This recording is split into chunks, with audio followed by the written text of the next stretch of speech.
ओम नमः शिवाय। प्रिय भक्तों, आज की कथा में आप जानेंगे कि क्या संतान आती है पिछले जन्मों का हिसाब चुकाने। भक्तों, पूर्व जन्म के कर्मों से ही हमें इस जन्म में माता पिता, भाई बहन, पति पत्नी, प्रेमिका, मित्र शत्रु, सगे संबंधी इत्यादि संसार के जितने भी रिश्ते नाते हैं वे सब मिलते हैं, क्योंकि इन सबको हमें या तो कुछ देना होता है या इनसे कुछ लेना होता है। वैसे ही संतान के रूप में हमारा कोई पूर्व जन्म का संबंधी आकर जन्म लेता है, जिसे कि शास्त्र में 4 प्रकार का बताया गया है। पहला, ऋणानुबंध, पूर्व जन्म का कोई ऐसा जीव जिससे आपने ऋण लिया हो या उसका किसी भी प्रकार से धन नष्ट किया हो, वह आपके घर में संतान बनकर जन्म लेगा और आपका धन बीमारी या व्यर्थ के कार्यों में तब तक नष्ट करेगा जब तक कि उसका हिसाब पूरा न हो जाए। दूसरा, शत्रुपुत्र, पूर्व जन्म का कोई दुश्मन आपसे बदला लेने के लिए आपके घर में संतान बनकर आएगा और बड़ा होने पर माता पिता से मारपीट, झगड़ा या उन्हें सारी जिंदगी किसी भी प्रकार से सताता ही रहेगा। हमेशा कड़वा बोलकर उनकी बेइज्जती करेगा, वह उन्हें दुखी रखकर खुश होगा। तीसरा, उदासीन पुत्र, इस प्रकार की संतान ना तो माता पिता की सेवा करती है और ना ही कोई सुख देती है और उनको उनके हाल पर मरने के लिए छोड़ देती है। विवाह होने पर यह माता पिता से अलग हो जाती है। चौथा, सेवक पुत्र, पूर्व जन्म में यदि आपने किसी की खूब सेवा की है तो वह अपनी की हुई सेवा का ऋण उतारने के लिए आपकी सेवा करने के लिए पुत्र बनकर आता है। जो बोया है वही तो काटोगे।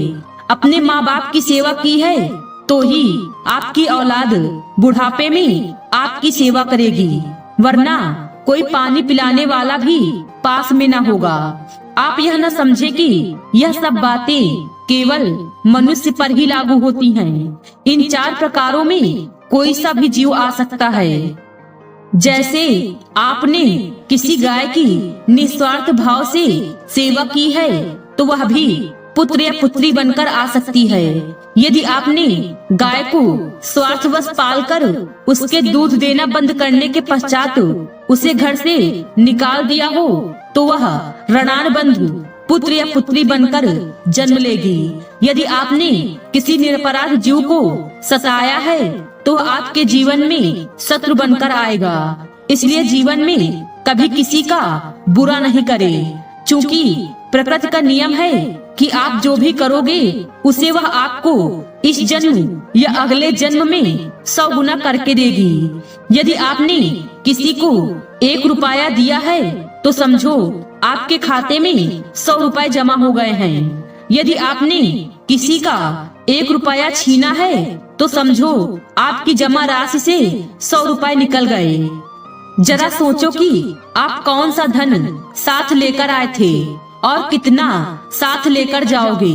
जो चले गए वे कितना सोना चांदी साथ ले गए।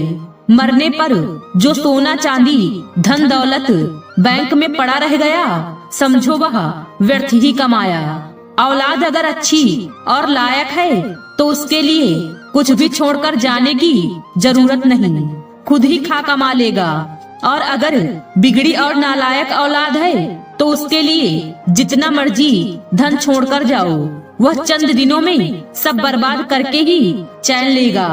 मैं, मेरा, तेरा सारा धन यही का यही धरा रह जाना है, कुछ भी साथ नहीं जाना है, साथ सिर्फ नेकियां ही जाएंगी। आइए सुनते हैं पूर्व जन्म से जुड़ा एक अनोखा किस्सा। जब पूर्व जन्म का कर्ज चुकाने के लिए बनना पड़ा बैल, एक व्यापारी को जबरदस्त घाटा लगा। आजीविका और नए व्यापार के लिए ऋण लेना उसके लिए आवश्यक हो गया। वह राजा भोज के पास गया और एक बड़ी रकम ऋण के रूप में मांगी। राजा ने पूछा, तुम यह ऋण चुका कैसे सकोगे? व्यापारी ने चालाकी भरा उत्तर दिया, जितना इस जीवन में चुका सकूंगा चुका दूंगा, जो शेष रहेगा उसे जन्मांतर में चुकाऊंगा। राजा ने 2 क्षण सोचकर व्यापारी को ऋण देने की आज्ञा दे दी। व्यापारी वहां से धन लेकर चला। मार्ग में सायंकाल हो जाने के कारण वह एक तेली के घर रुक गया। पास में धन होने से उसकी रक्षा की चिंता में उसे नींद नहीं आई। पशुभाषा समझने के कारण उसने तेली के बैलों को परस्पर बातें करते सुना। एक बैल कह रहा था, भाई, इस तेली से पहले जन्म में मैंने जो ऋण लिया था वह अब लगभग समाप्त हो चुका है। कल घानी में 2-3 चक्कर लगा देने के बाद मैं ऋण मुक्त हो जाऊंगा और इस पशु योनि से छूट जाऊंगा। दूसरा बैल बोला, भाई, मुझ पर तो अभी इसका 1,000 रुपया ऋण है। एक मार्ग मेरे लिए है, यदि यह तेली राजा भोज के बैलों से मेरी दौड़ने की प्रतियोगिता ठहराए और 1,000 की शर्त रखे तो मैं जीत जाऊंगा और इसे 1,000 रुपए मिल जाएंगे। व्यापारी ने देखा कि अगले दिन 3 चक्कर लगाने के बाद पहला बैल मर गया। तब उसने रात की सारी बात तेली को बता दी और उसे राजा भोज के पास जाने को कहा। प्रतियोगिता होने पर सचमुच में दूसरा बैल विजेता बना और तेली को 1,000 रुपए दिलवाकर वह भी मृत्यु को प्राप्त हुआ। यह देखकर व्यापारी शर्मिंदा हुआ और राजा के पास पहुंचा। उसने तत्क्षण ऋण के रूप में लिया गया धन उसे वापस लौटा दिया। भक्तों, आपको यह कहानी कैसी लगी कमेंट करके जरूर बताएं।